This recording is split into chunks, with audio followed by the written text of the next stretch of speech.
Our local interest story today, I don't know if you've been out to the beach lately or out on the waterfront. Wow.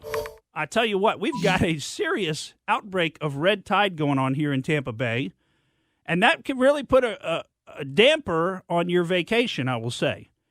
I went down to the waterfront down at the end of Bayshore a couple of weeks ago for a little picnic, and I'll tell you, it was noxious down there. I mean, you could see the fish floating in the water, but it wasn't that bad. I mean, at least you could go down there. I mean, it stunk. It smelled bad. But you could go down there. You could still breathe okay. I mean, there's a little bit of an irritation in the back of your throat. You know, red tide does that. Red tide is like an algal bloom that occurs in certain water temperatures at certain times of year, and certain environmental factors cause it. And basically, it kills off the fish because it consumes all the oxygen in the water. The fish die. They create a stink. It also spits up some spores into the air, the bloom, the algae does.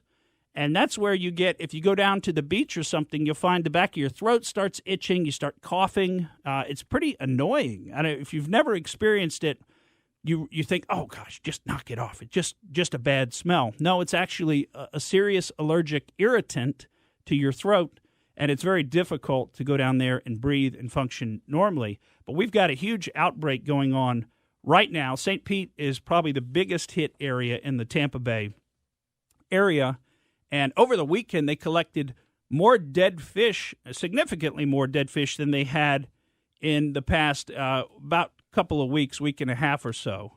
Yeah, and yet they're saying it's not as bad as the last one that came through.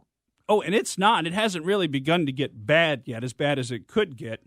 But just to give you some numbers here, they picked up a total of about, it's probably more than this now because they're always picking up more fish, but they collected about 15 tons of fish in total, and 9 of those tons were over the weekend.